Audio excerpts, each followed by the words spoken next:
Assalamualaikum warahmatullahi wabarakatuh.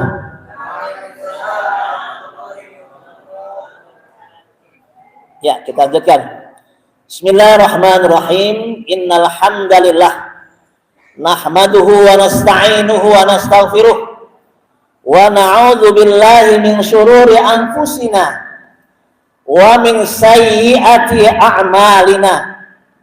May yahdihillahu fala mudhillalah wa may yudlil fala hadiyalah. Asyhadu an la ilaha illallah wahdahu la syarikalah wa asyhadu anna Muhammadan abduhu wa rasuluh. Allahumma shalli wa sallim ala nabiyyina Muhammadin wa ala alihi wa ashabihi wa dzurriyyatihi wa man tabi'ahum bi ihsanin ila yaumiddin. Wa qala ta'ala fi kitabihil karim, a'udzu billahi minasy syaithanir rajim. Bismillahirrahmanirrahim. Innamal mu'minuna alladzina amanu billahi wa rasulih summa lam yartabu wa jahadu bi amwalihim wa anfusihim fi sabilillah ulaika humus shadiqun. Wa qala an-nabiy sallallahu alaihi wasallam, irhamu man fil ardi yarhamkum man fis sama. Amma ba'd, para ikhwan, para akhwat yang dimuliakan Allah Subhanahu wa taala, pada hari ini kita masih diberikan nikmat-nikmatnya Allah Subhanahu wa taala yang banyak, dan kita tidak bisa menghitung nikmat tersebut karena saking banyaknya yang Allah berikan kepada kita. Kalau kita tidak bisa mensyukuri atas nikmat itu, maka kita akan menjadi orang yang rugi. Sebagaimana firman Allah Subhanahu wa taala, wa itta'adzana rabbukum la in syakartum la azidannakum wa la in kafartum inna adzabi lasyadid. Jika kamu mensyukuri atas nikmat yang Allah berikan, la azidakum, pasti Allah tambah itu. Tetapi sebaliknya, wa la in kafartum, tidak bisa menggunakan nikmat itu untuk mengabdi kepada Allah, membuang waktunya untuk selain Allah Subhanahu wa taala, membuang hartanya bukan untuk Allah Subhanahu wa taala.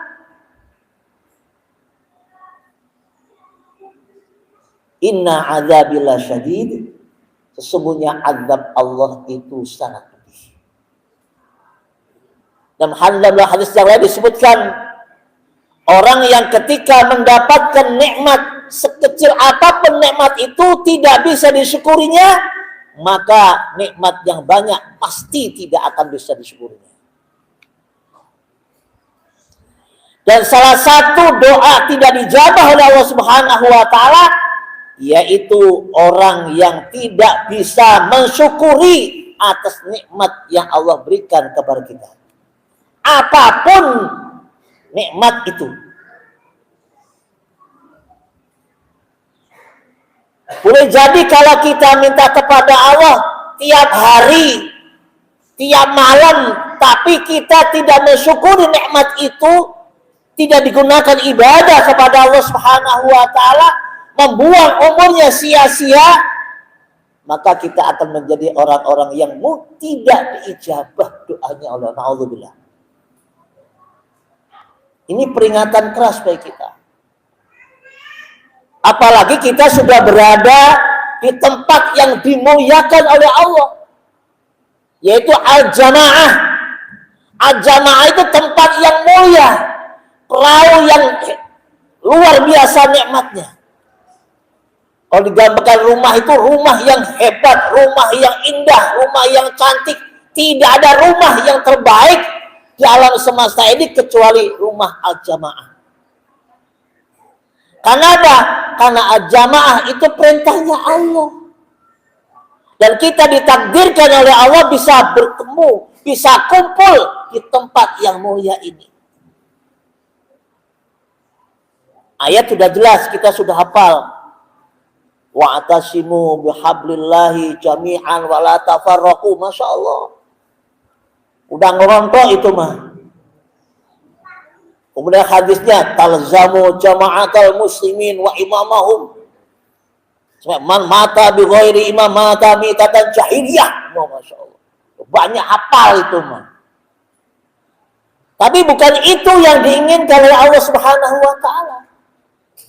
Yang diinginkan oleh Allah Subhanahu wa taala ketika Allah menghendaki kita, mentakdirkan kita berkumpul di tempat yang mulia ini, tidak ada lain, tiada bukan, yaitu mengimani Allah dengan benar. Tadi saya sebutkan ayatnya. Itu yang harus kita lakukan dalam ilmu berjamaah dan imamah. Apa itu? Innamal mu'minuna alladzina amanu billahi wa rasulih summa lam yartabu wajahadu bi amwalihim wa anfusihim. Jadi orang-orang yang berjamaah itu pakaiannya adalah orang-orang yang mengimani Allah. Maksudnya bagaimana? Orang yang membuktikan imannya dalam kehidupan sehari-hari. Makanya tadi saya katakan salam itu buktikan gitu loh. Kalau orang sudah salam tidak mungkin akan menghina orang. Orang sudah salam tidak mungkin akan mengejek orang. Orang yang salah tidak mungkin akan mencaci maki orang. Orang yang salah tidak akan mungkin dia membicarakan keburukan saudaranya. Orang yang salah pasti dia infak. Orang yang salah pasti dia zakat. Orang yang salah itu pasti dia bersedekah. Itu makna salam. Karena Nabi menyampaikan khairun nas anfa'hum linnas. Jadi kita sudah berada dalam jamaah harus menjadi manusia yang terbaik oleh Allah Subhanahu wa taala. Selalu banyak manfaat. Jangan sampai ada orang mengatakan, "Ih, orang itu eksklusif." Nauzubillah. Jangan sampai terjadi itu. Nauzubillah. Karena kita sudah berada tempat yang dimuliakan oleh Allah Subhanahu wa taala. Makanya dan dia ketika mengimani Allah dan Rasulnya, membuktikan dalam kehidupan sehari-hari, iman kepada Rasul adalah dia menjadikan contoh Nabi kita Muhammad Sallallahu Alaihi Wasallam dalam kehidupan sehari-hari, baik dalam kehidupan pribadinya, ibadah sholatnya, akhlaknya, dan keluarganya, menata keluarganya dengan tatanan yang ditentukan oleh Allah dan diperintahkan oleh Allah dan Rasulnya, yang dicontohkan Nabi kita Muhammad SAW dan orang-orang soleh terdahulu yang memang kita inginkan bersama dalam kehidupan bermasyarakat, hidup berjamaah berimamah, taatnya bagaimana, udah jelas semuanya. Itu harus dibuktikan, bukan hanya slogan saja ketika menyampaikan sesuatu kepada podium dan sebagainya, tapi aplikasi lapangan itu yang penting. Sesuai kemampuan kita masing-masing. Kalau tadi penceramah pertama tentang masalah infak sedekah sudah jelas itu. Tapi yang jelas adalah praktek lapangan. Ketika Allah perintahkan infak. Makanya disebut tadi wajahadu bi amwalihim wa anfusihim. Jadi pakaiannya itu. Kita berada dalam jamaah itu iman kepada Allah, iman kepada Rasul dan tidak ragu-ragu sampai kita pulang kepada Allah Subhanahu wa taala dan berjuang sampai kapan? Sampai mati isbat. Pakai apa? Bi amwalihim wa anfusihim. Kalau kita nyuruh infak, ya kita harus infak gitu. Sesuai kemampuan kita masing-masing. Pengen surga? Saya tanya kepada ibu-ibu, para ikhwan nih. Pengen masuk surga enggak? Pengen masuk surga enggak? Ya jelas kita semua pengen masuk jannahnya Allah SWT. Maka diperintahkan oleh Allah untuk jihad fisabilillah bi amwalihim wa anfusihim. Jadi ketika kita mengeluarkan harta kita, jangan pelit. Orang punya uang 1 juta, sodakonya 50.000, itu pelit itu namanya. Masa surga dibayar 50.000? Nggak sesuai. Kalau perbedaan, insya Allah para ikhwan sudah banyak ilmunya. Perbedaan antara infak, antara zakat, antara sodakoh, insya Allah sudah banyak itu mah. Kurang lebihnya mohon maaf. Assalamualaikum warahmatullahi wabarakatuh.